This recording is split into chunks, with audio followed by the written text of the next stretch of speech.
through that KHON2 app. Well, she has represented Hawaii in the U.S. Senate for 5 years now and in state elected office since the mid-1980s. Senator Mazie Hirono takes tough issues head on, and this year is no exception. With Congress on recess, the senator joins us this morning with an update on her work in the nation's capital. Good morning, Gina. Thanks for joining us. Now, we see a lot of political gridlock going on in Washington right now.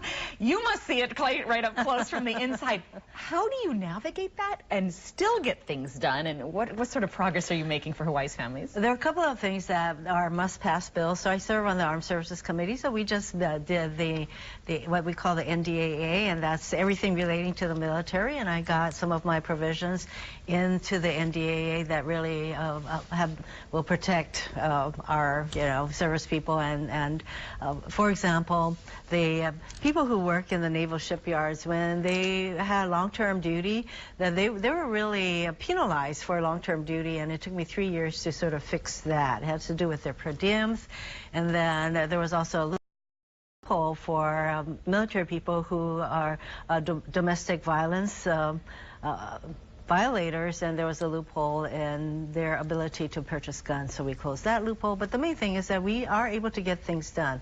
And the most recent bill that this president, who I have so many disagreements with, signed into law was my Kiwi bill that I introduced with Mike Lee of Utah, Republican.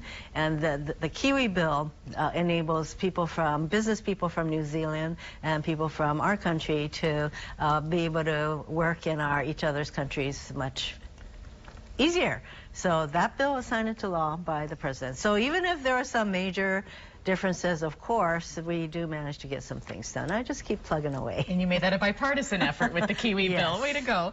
You know, we've also seen that there's the Supreme Court nominee issue coming up for Senate confirmation. What's really at stake as senators weigh the makeup of the nation's highest court? What's happening with our court is that it's being packed. Court packing is going on with people who are very conservative, ideologically oriented. And I've been spending a lot of time reviewing Judge Kavanaugh's record. He has written over 300 opinions.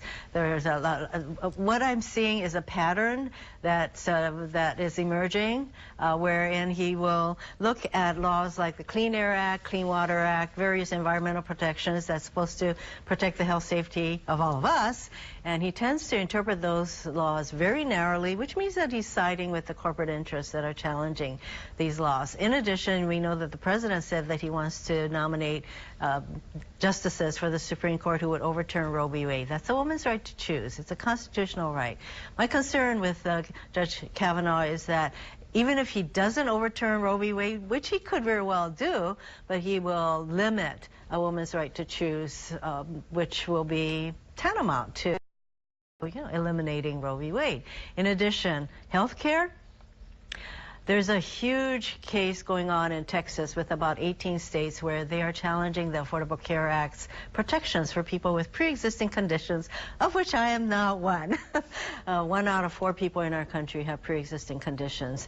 And so the Texas lawsuit is challenging that, and there's no question in my mind that lawsuit is going to end up before the Supreme Court. And Judge Kavanaugh is supported by organizations, the Heritage Foundation, the Federalist Society. These are organizations that want to overturn Roe v. Wade and that want to repeal the Affordable Care Act. So he raises a lot of concerns for me. You'll be raising your concerns in the confirmation yes, he's hearings. going to need to convince me that he can be fair and impartial. You bring up your health, and folks here in Hawaii have had you in their thoughts and their prayers, and yet you're working tirelessly nonetheless. Oh, yes. How are you doing it? I am plugging away. I tell everyone I'm plugging away, not fading away. My voice remains strong. That's wonderful. And what else is on your agenda while you're back here for these next few days? Later on today, I'm going to go out to Waianae, and I'll be going to the Waianae Comprehensive Health Center to visit their new emergency room. And then I'll also be visiting a community preschool that is funded by the U.S. Department of Education to the tune of $3.5 million, which, by the way, President Trump is zeroing out. But it's also supported by Partners in Development and Kamehameha Schools, and it is a program that really brings the at-risk families together with their children, and I'll be visiting with them. It's wonderful work. I'm also going to pick some mangoes while I'm out there. So I can make mango jam to take back with me. That sounds wonderful. Well, Senator, thank you so much for your time, your efforts, and our best wishes to you as you make that travel back to the nation's capital. And by the way, one more thing. You know, voting is coming. I would like everybody to vote. I'm not going to tell anybody who they should vote for, but really, voting is a privilege, and we need to. That's right, and you can do that early through Thursday or Saturday here when the polls open at 7 a.m. Okay. Thank you so much, Senator, for your time. Thank you. Aloha. Up next, Kelly has another look at our back-to-school traffic, and giddy up, this kid got his kicks while holding on to dear life. Oh my God.